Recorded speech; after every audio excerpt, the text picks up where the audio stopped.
Mais Didier Reynders a surtout rencontré Paul Kagame, le président rwandais.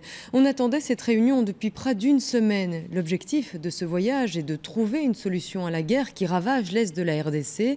Le ministre des Affaires étrangères s'est montré cette fois plus ferme envers le Rwanda. Il n'exclut pas des sanctions internationales contre Kigali.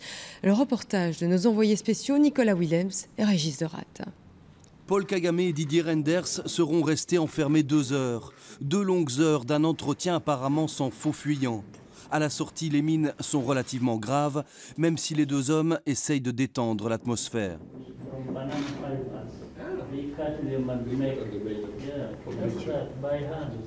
Didier Reynders a prévenu Kigali. Il y a urgence. Les experts de l'ONU accusent le Rwanda de soutenir les rebelles congolais. Des sanctions pourraient tomber. Any action taken on the basis of the report by the group of experts hired by the UN would be hasty and unjustified. That's one. 2, I think because this report is under dispute. De l'autre côté de la frontière, pourtant, tout le monde est convaincu du contraire. On en a assez maintenant avec tous ces mouvements de la rébellion qui viennent de l'autre côté.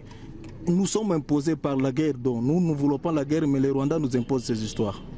De l'homme de la rue jusqu'aux plus hautes autorités du pays, les Congolais pointent la responsabilité du voisin rwandais. Je suis convaincu que le Rwanda est responsable. Convaincu. Du coup, les Congolais rwandophones de l'est du pays sont pris pour cible, accusés d'être rwandais, pourchassés, attaqués.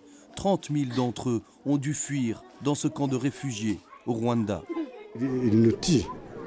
Ils nous tuent. Alors, qui dit vrai? Le Congo qui accuse ou le Rwanda qui nie? Dans les jours à venir, le Rwanda va s'expliquer devant les Nations Unies face aux critiques de soutien aux rebelles.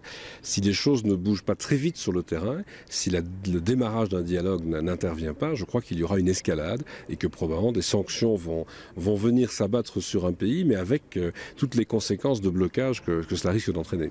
La ministre rwandaise s'envole ce soir pour New York. Elle ira défendre devant le comité de sanctions de l'ONU le point de vue de son pays.